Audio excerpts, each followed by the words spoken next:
بسم اللہ الرحمن الرحیم۔ کالا دھاگا یا پھر کسی اور قسم کے رنگ کا دھاگا، لال قسم کا، جیسے لوگ مختلف قسم کے دھاگے جو باندھتے ہیں، وہ اس عقیدے سے باندھنا کہ یہ ہماری حفاظت کرے گا یا ہماری کچھ مدد کرے گا، کیا یہ اس طرح دھاگے باندھنا درست ہے؟ دیکھیں، اگر یہ عقیدہ رکھا جائے کہ یہ کالا دھاگا یا دوسرے قسم کے کوئی کلر کے دھاگے وغیرہ نفع یا نقصان پہنچاتا ہے یا ہماری حفاظت کرتا ہے، تو یہ جائز نہیں ہے۔ یعنی ان دھاگوں سے ہمارا کوئی لینا دینا نہیں ہے۔ اسلام کے اعتبار سے اگر دیکھا جائے تو اسلام میں اس کی کوئی حقیقت نہیں ہے کہ کالا دھاگا آپ کی کوئی حفاظت کرے گا، آپ کی مدد کرے گا یا آپ کے لیے جو ہے وہ اچھا ثابت ہوگا، ایسا کچھ بھی نہیں ہے۔ یہ بلکہ ناجائز ہے، کیونکہ نفع و نقصان صرف اللہ کے ہاتھ میں، اللہ کے اختیار میں۔ اللہ تعالیٰ جسے چاہتے ہیں اللہ تعالیٰ تکلیف پہنچاتے ہیں، جسے چاہتے ہیں تو اللہ تعالیٰ جو ہے وہ نفع پہنچاتے ہیں۔ یعنی اللہ کے علاوہ یہ کسی کے چیز میں یا کسی کے ہاتھ میں یہ اختیار نہیں ہے کہ کوئی آپ کو نفع نقصان پہنچا سکے۔ مسلمان کو اپنی حفاظت کے لیے صرف اللہ پر بھروسہ کرنا چاہیے، اور اگر کوئی پریشانی آ گئی ہے تو ہمیں تعویذ، گنڈوں اور یہ اس طرح کی چیزیں دھاگے وغیرہ باندھنے کے بجائے اللہ تعالیٰ سے دعا، اللہ تعالیٰ نے جو بتائے ہیں اذکار یا پھر آپ صلی اللہ علیہ وسلم کی طرف سے جو مسنون اذکار ہیں، ان کے ذریعے ہم دعا مانگیں یا وہ اختیار کرنے چاہیے۔ یہ چیزیں کرنے سے، دھاگے وغیرہ باندھنے سے یا تعویذ وغیرہ لٹکانے سے اس سے کوئی نفع حاصل نہیں ہوتا ہے۔ جیسے کہ قرآن پاک میں اللہ تعالیٰ سورہ یونس میں فرماتے ہیں وَإِن يَمْسَسْكَ اللَّهُ بِضُرٍّ فَلَا كَاشِفَ لَهُ إِلَّا هُوَ وَإِن يُرِدْكَ بِخَيْرٍ فَلَا رَادَّ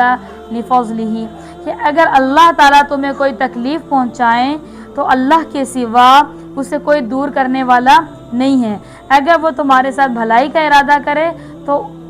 اس کے فضل کو کوئی روکنے والا نہیں ہے۔ یعنی اس آیت میں اللہ تعالیٰ صاف صاف یہ فرما رہے ہیں کہ اگر تمہیں کوئی تکلیف پہنچ جاتی ہے تو اللہ کے سوا کوئی ایسی چیز یا کوئی ایسا بندہ یا کوئی ایسی ذات نہیں ہے جو اللہ کے سوا اس تکلیف کو دور کرنے والا ہے۔ اور اگر اللہ تعالیٰ تمہارے ساتھ کوئی بھلائی کرنا چاہیں تو کوئی تمہارے لیے ایسا نہیں ہے کہ یعنی نہ کوئی بندہ، نہ کوئی ایسی چیز ہے جو تمہیں اس نفع پہنچنے سے کوئی روک سکتا ہے۔ اگر اللہ تعالیٰ ارادہ کرتے ہیں تو اللہ کے علاوہ کوئی اور چیز یا کوئی ایسا بندہ تمہیں نہ تکلیف پہنچا سکتا ہے اور نہ ہی کوئی نفع پہنچنے سے روک سکتا ہے۔ اسی طرح حدیث میں آتا ہے کہ نبی کریم صلی اللہ علیہ وسلم نے فرمایا کہ وَاعْلَمْ أَنَّ الْأُمَّةَ لَوْ اجْتَمَعَتْ عَلَىٰ أَن يَنْفَعُوكَ بِشَيْءٍ لَمْ يَنْفَعُوكَ إِلَّا بِشَيْءٍ قَدْ كَتَبَهُ اللَّهُ تَعَالَىٰ لَكَ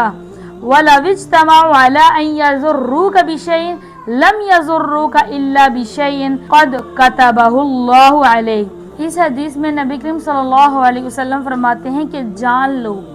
اگر ساری امت بھی جمع ہو کر تمہیں کوئی تکلیف پہنچانا چاہے تو وہ تمہیں تکلیف نہیں پہنچا سکتی سوائے اس کے کہ جو اللہ نے تمہارے لیے لکھ دی ہے۔ یعنی اللہ نے اگر تمہارے لیے لکھ دی ہے کہ تمہیں یہ تکلیف نہیں پہنچے گی تو پوری امت بھی اگر تمہارے لیے جمع ہو جائے کہ وہ تمہیں نقصان پہنچانا چاہے یا کوئی نفع پہنچانا چاہے تو وہ امت جو ہے وہ آپ کو کوئی جو ہے فائدہ نہیں پہنچا سکتی۔ اگر اللہ نے نہیں لکھا تو کوئی تمہیں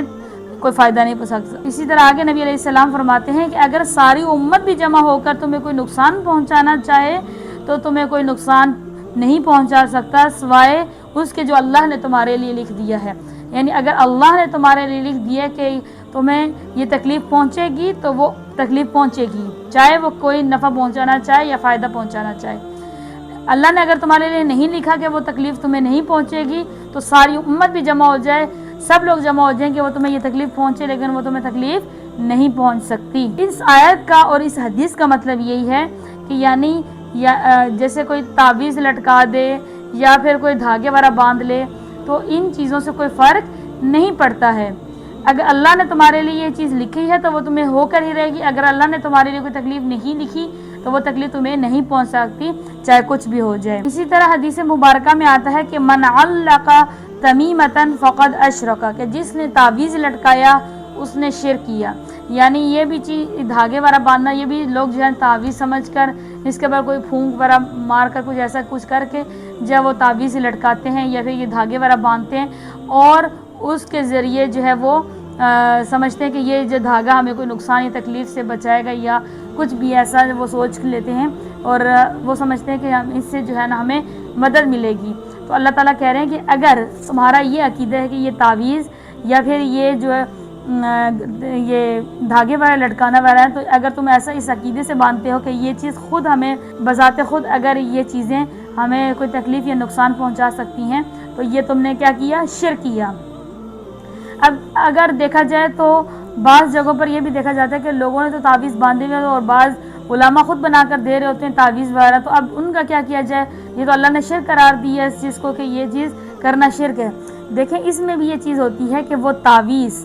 اگر اس کے اندر آیات یا مسنون چیزیں جو نبی علیہ السلام سے ثابت ہیں وہ لکھی ہوئی ہیں اور وہ آپ نے لٹکائی ہوئی ہیں اپنے گلے میں یا جس طریقے سے بھی، اور اس کے باوجود آپ نے ان تعویذوں کے اوپر یقین نہیں رکھنا، بلکہ پھر بھی یہ تعویذ ایک ذریعہ بنیں گے، ذریعہ سمجھ کر اگر آپ لٹکاتے ہیں تو پھر تو وہ شرک میں یہ چیز نہیں آئے گی۔ لیکن اگر آپ بذات خود اسی کو کہتے ہیں کہ یہ چیز ہمیں کوئی تکلیف یا نقصان یا کوئی فائدہ ہمیں پہنچا سکتی ہیں، تو یہ کرنا شرک ہے۔ یہ چیز اگر کوئی اس نیت سے کرتا ہے کہ یعنی یہ بذات خود ہمیں کوئی تکلیف پہنچائیں گے یا ہمیں کوئی فائدہ پہنچائیں گے، تو وہ چیز شرک میں کہلائی جائے گی۔ ہاں اگر اللہ تعالیٰ کی آیات لکھی ہوئی ہیں تعویذوں میں یا پھر کوئی مسنون اذکارات طرح اس طرح کی کوئی نبی علیہ السلام سے جو ثابت ہیں وہ لکھے ہیں اور وہ آپ نے لٹکائے ہوئے ہیں، اور پھر بھی آپ ان چیزوں کو جو ہے آپ